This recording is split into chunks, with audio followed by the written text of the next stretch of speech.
Apreciados oyentes, muy buenos días. Esto es Reflexiones Matinales Llave de David. Una mañana más, juntos compartiendo la palabra de nuestro Padre Eterno, a quien en oración hoy también pedimos que nos colme de sus bendiciones y que su amado Hijo nos llene de sabiduría y entendimiento. El tema preparado para hoy se titula Prácticas inicuas, encantamientos malignos. El texto bíblico lo encontramos en Proverbios capítulo 6 versos 23 y 24 que nos dice: porque el mandamiento es lámpara y la enseñanza es luz, y camino de vida las reprensiones que te instruyen, para que te guarden de la mala mujer, de la blandura de la lengua de la mujer extraña. La depravación lujuriosa que se registra en Números 25 fue el crimen que atrajo los castigos de Dios sobre Israel. No tardó el veneno en difundirse por todo el campamento de Israel, como una infección mortal. Los que habían vencido a sus enemigos en batalla fueron vencidos por las ardides de mujeres paganas. La gente parecía atontada. Los jefes y hombres principales fueron los primeros en violar la ley, y fueron tantos los culpables que la apostasía se hizo nacional. Así acudió el pueblo a Baal Peor. Cuando Moisés se dio cuenta del mal, la conspiración de sus enemigos había tenido tanto éxito que no solo estaban los israelitas participando del culto licencioso en el monte Peor, sino que comenzaban a practicarse los ritos paganos en el mismo campamento de Israel. El viejo Adalid se llenó de indignación y la ira de Dios se encendió. Las prácticas inicuas hicieron para Israel lo que todos los encantamientos de Balaam no habían podido hacer. Los separaron de Dios. Debido a los castigos que les alcanzaron rápidamente, muchos reconocieron la enormidad de su pecado. Estalló en el campamento una terrible pestilencia de la cual decenas de millares cayeron prestamente víctimas. Dios ordenó que quienes encabezaron esa apostasía fuesen ejecutados por los magistrados. La orden se cumplió inmediatamente. Los ofensores fueron muertos y luego se colgaron sus cuerpos a la vista del pueblo, para que la congregación, al percibir la severidad con que eran tratados sus cabecillas, adquiriese un sentido profundo de cuánto aborrecía Dios su pecado y de cuán terrible era su ira contra ellos. Todos creyeron que el castigo era justo, y el pueblo se dirigió apresuradamente al tabernáculo, y con lágrimas y profunda humillación confesó su gran pecado. Mientras lloraba así ante Dios a la puerta del tabernáculo, y la plaga aún hacía su obra de exterminio, y los magistrados ejecutaban su terrible comisión, Zimri, uno de los nobles de Israel, vino audazmente al campamento, acompañado de una ramera madianita, princesa de una familia distinguida de Madián, a quien él llevó a su tienda. Nunca se ostentó el vicio más osado o tercamente embriagado de vino. Zimri publicó su pecado como Sodoma y se enorgulleció de lo que debiera haberle avergonzado.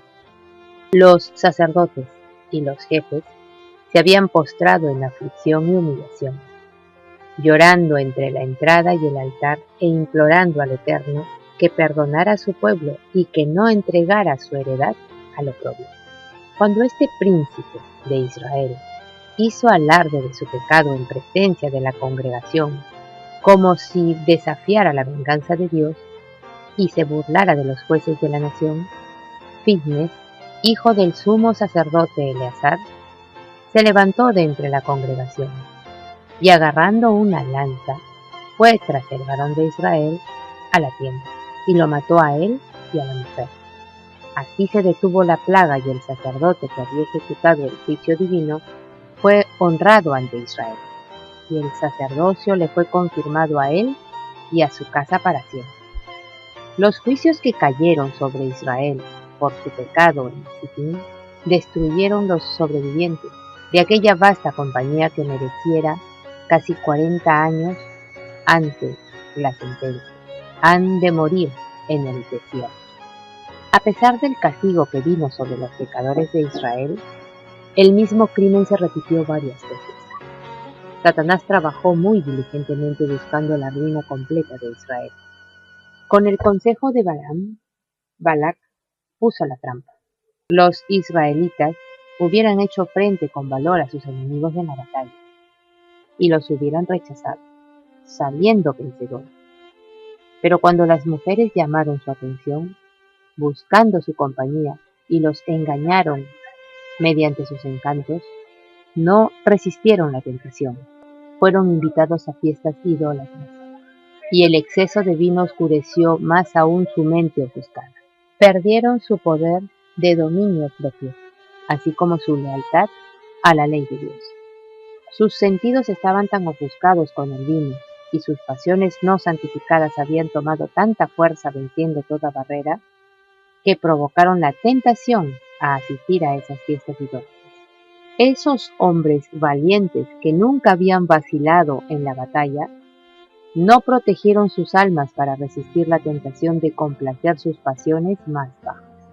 Primeramente mancharon su conciencia con la lujuria licenciosa, y luego se apartaron de Dios, aún más mediante la idolatría, mostrando de esa forma desprecio por el Dios de Israel.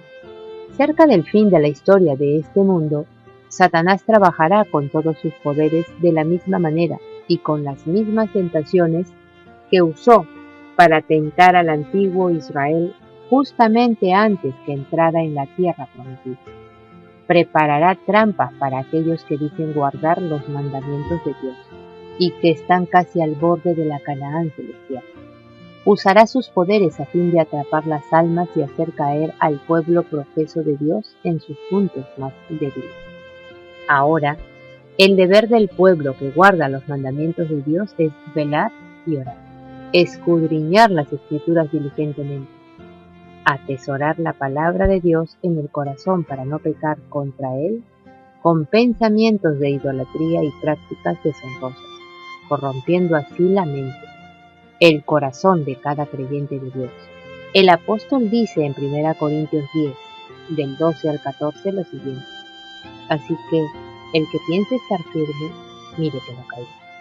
No os ha sobrevenido ninguna tentación que no sea humana, pero fiel es Dios, que no os dejará ser tentados más de lo que podáis resistir, sino que dará también juntamente con la tentación la salida, para que podáis soportarla. Por tanto, amados míos, huid de la idolatría. Pablo da el consejo de evitar completamente todo contacto con la idolatría, y la orden sugiere urgencia, rapidez, inmediata y continua atención de apartarse todo lo posible de todo contacto con la idolatría. No debe haber ninguna transigencia con cualquier práctica relacionada con los ídolos.